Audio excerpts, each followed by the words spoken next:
Iran और Israel के बीच तय मानी जा रही है जंग। परमाणु वार्ता फेल हुई तो जंग मानी जा रही है तय।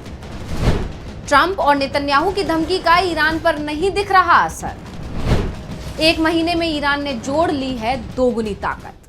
दुनिया के हर कोने पर जंग दिखाई दे रही है, तनाव बढ़ता दिखाई दे रहा है और रूस और यूक्रेन के बीच तो जंग चल ही रही है। अब थाईलैंड और कंबोडिया भी आमने सामने आ गए हैं, तो वहीं इजराइल और ईरान के बीच भी तनाव बढ़ता दिखाई दे रहा है, कम होने का नाम नहीं ले रहा है। इंतजार अगस्त महीने का चल रहा है, क्योंकि दावा किया जा रहा है कि अगर अगस्त तक ईरान के परमाणु कार्यक्रम को लेकर कोई समझौता नहीं होता है तो यह तनाव जंग का रूप ले सकता है।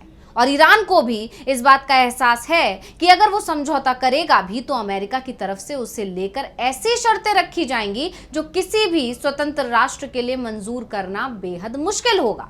ऐसे में ईरान ने भी जंग के लिए खुद को तैयार करना शुरू कर दिया है और ईरान के supreme leader Ayatollah Ali Khamenei साफ कह चुके हैं कि अगर जंग की शुरुआत होती है तो इस बार इजराइल का अस्तित्व ही समाप्त कर दिया जाएगा। 12 दिन की जंग में इजराइल वैसे ही मलबे के ढेर में तब्दील होने लगा था और अगर अब जंग हुई तो उसका अस्तित्व संकट में पड़ना तय है। इस बीच दुनिया में इजराइल को अलग थलग करने की कोशिश भी तेज हो गई है। अमेरिका के दोस्त फ्रांस ने इजराइल को बड़ा झटका दिया है। फ्रांस ने ऐलान कर दिया है कि अब वो फिलिस्तीन के साथ है, तो तुर्की ने भी साफ कर दिया है कि जंग हुई तो वो इजराइल के खिलाफ खड़ा होगा। सऊदी अरब भी इजराइल को बड़ा झटका देने के लिए तैयार है। वहीं पाकिस्तान भी इजराइल और अमेरिका के साथ खेल करने की तैयारी में लगा हुआ है, यानी इजराइल अब दुनिया में अकेला पड़ता दिखाई दे रहा है, तो ईरान का समर्थन बढ़ता जा रहा है। ऐसे में सवाल उठ रहा है कि क्या होने वाली है एक और जंग। इसी सवाल पर आज हम अपनी स्पेशल रिपोर्ट में करेंगे बात। नमस्कार, मैं हूं अंशिता।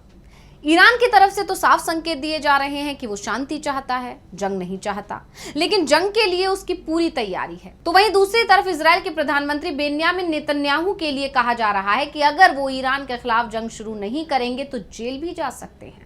उनके खिलाफ भ्रष्टाचार के कई आरोप हैं, कोर्ट में मामला चल रहा है। इसके साथ ही उनकी सरकार भी अल्पमत में आ चुकी है। ऐसे में नेतन्याहू के लिए जरूरी है कि देश में इमरजेंसी के हालात पैदा कर दिए जाएं और इसके लिए सबसे ज्यादा जरूरी है जंग। और ईरान के साथ जंग के लिए नेतन्याहू के पास सबसे बड़ा मुद्दा परमाणु कार्यक्रम का है।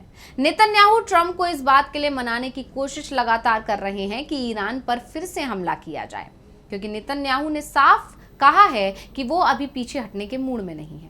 जंग के मैदान में रुकने का कोई इरादा नहीं है और इजराइल अब ईरान पर और हमला करने का मौका ढूंढ रहा है, जिसका मकसद इस्लामिक रिपब्लिक ऑफ ईरान को कमजोर करना या खामेनेई को सत्ता से हटाना हो सकता है। हालांकि ऐसा करने के लिए उसे अमेरिका की इजाजत चाहिए होगी, जो इस समय मिलना आसान नहीं है, क्योंकि नेतन्याहू के अंदर इतनी ताकत तो नहीं है कि बिना अमेरिका की मदद के वो ईरान के खिलाफ 7 दिन की भी जंग लड़ पाए।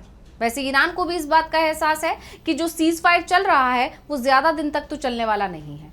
ईरानी राष्ट्रपति मसूद पेजेश्कियन ने कहा कि फिलहाल चलने वाला सीज फायर कब तक चलेगा इसकी कोई गारंटी नहीं है।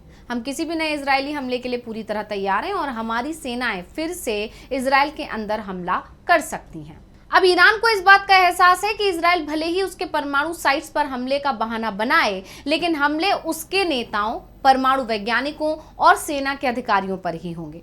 इसलिए ईरान पहले से ही इसकी तैयारी कर रहा है। पिछले महीने जो जंग हुई थी उसमें जो चूक शुरुआत में ईरान से हो गई थी, इस बार ईरान वो गलती करने को तैयार नहीं है। ऐसे में ये सवाल उठ रहे हैं कि ये जंग कब तक हो सकती है। संभावना ये भी जताई जा रही है कि अगर अगस्त तक नया परमाणु समझौता नहीं होता है तो अमेरिका और यूरोपीय देश ईरान पर फिर से सख्त प्रतिबंध लगा सकते हैं और इसकी प्रतिक्रिया ईरान की तरफ से भी हो सकती है। वैसे ईरान का रुख अभी तक नरम ही दिखाई दे रहा है, लेकिन उसे अगर भड़काया जाता है तो ईरान प्रतिक्रिया जरूर देगा, ये भी तय माना जा रहा है। ऐसे में ईरान की प्रतिक्रिया के बाद ही पश्चिम एशिया में जंग हो सकती है और भले ही अभी बड़ा हमला ना हो, लेकिन द न्यूयॉर्क टाइम्स की रिपोर्ट के मुताबिक इजराइल पहले से ही ईरान में खुफिया ऑपरेशन चला रहा है। देश के अलग अलग हिस्सों में आगजनी और धमाकों की घटनाओं के पीछे इजराइल का हाथ बताया गया है। इनमें रिहायशी इमारतें, ऑयल रिफाइनरी, हवाई अड्डे और फैक्ट्रियां शामिल हैं, जिसके चलते ईरान के अंदर पहले से ही इजराइल को लेकर नाराजगी दिखाई दे रही है। तो इजराइल से खबरें आ रही हैं कि नेतन्याहू अपनी कुर्सी बचाने के लिए किसी भी सीमा तक जा सकते हैं और किसी भी सीमा तक जाकर ईरान, सीरिया, लेबनान और यहां तक कि यमन पर भी हमला करने को वो तैयार हैं।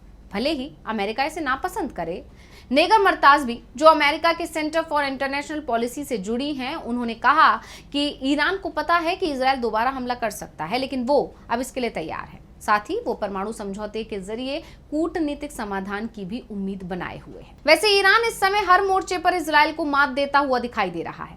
एक तरफ तो वो लगातार ताकत बढ़ा रहा है, तो दूसरी तरफ कूटनीति के मोर्चे पर इजरायल को अलग थलग कर रहा है। फ्रांस, ब्रिटेन और जर्मनी के साथ वो लगातार परमाणु कार्यक्रम को लेकर बातचीत भी कर रहा है और इसका असर दिखाई भी देने लगा है। फ्रांस की तरफ से इजरायल के खिलाफ बड़ा कदम उठाया गया। फ्रांस के राष्ट्रपति हैं इमैनुअल मैक्रो। उन्होंने कहा कि उनका देश सितंबर में संयुक्त राष्ट्र की बैठक के दौरान औपचारिक रूप से फिलिस्तीन को एक देश के रूप में मान्यता देगा और ये एक बड़ा कदम होगा, क्योंकि फ्रांस इस तरह के कदम की घोषणा करने वाला सबसे शक्तिशाली यूरोपीय राष्ट्र हो जाएगा। कम से कम 142 देश अब फिलिस्तीनी देश को मान्यता देते हैं या मान्यता देने की योजना बना रहे हैं, ये साफ हो गया है। हालांकि इजरायल और संयुक्त राज्य अमेरिका इस कदम का कड़ा विरोध करते हैं, लेकिन इसका कोई भी असर नहीं दिख रहा है। इस मुद्दे पर ब्रिटेन भी खुलकर फ्रांस के साथ आ गया और ब्रिटेन के प्रधानमंत्री कीर स्टारमर ने कहा कि राज्य का दर्जा फिलिस्तीन जनता का जन्मसिद्ध अधिकार है। संघर्ष विराम हमें एक फिलिस्तीनी राष्ट्र की मान्यता और 2 राष्ट्र समाधान की दिशा में ले जाएगा, जो इजरायल और फिलिस्तीन दोनों के लिए शांति और सुरक्षा की गारंटी है। यानी साफ है कि इजरायल दुनिया में अलग थलग पड़ रहा है, तो ईरान के साथ में अब रूस, चीन और उत्तर कोरिया के बाद तुर्की, सऊदी, कतर, ओमान, पाकिस्तान सहित तमाम देश आते दिखाई दे रहे हैं, जिसके बाद ये माना जा रहा है कि अगर अब इजरायल की तरफ से ईरान पर हमला किया जाता है तो फिर उसे इसका बड़ा नुकसान उठाना पड़ेगा। पहली बात तो ये है कि इजरायल के लिए दुनिया में अब समर्थन जुटाना और मुश्किल हो जाएगा, और दूसरी बात ये है कि ईरान ने जिस तरह से 1 महीने में लड़ाकू विमान से लेकर मिसाइलें और एयर डिफेंस सिस्टम सब कुछ हासिल किए हैं, और पुराने एयर डिफेंस सिस्टम जिन्हें पहले इजरायल के हमले में नुकसान हुआ था उसे भी ठीक करके फिर से तैनात कर दिया है, ये बताता है कि ईरान पूरी तरह जंग के लिए तैयार है। और अब अगर इजरायल ने कोई भी हिमाकत की तो ईरान उसका जबरदस्त और बहुत ही कड़ा जवाब देने के लिए तैयार बैठा है, और इसमें इस बार ईरान अकेला भी नजर नहीं आ रहा है।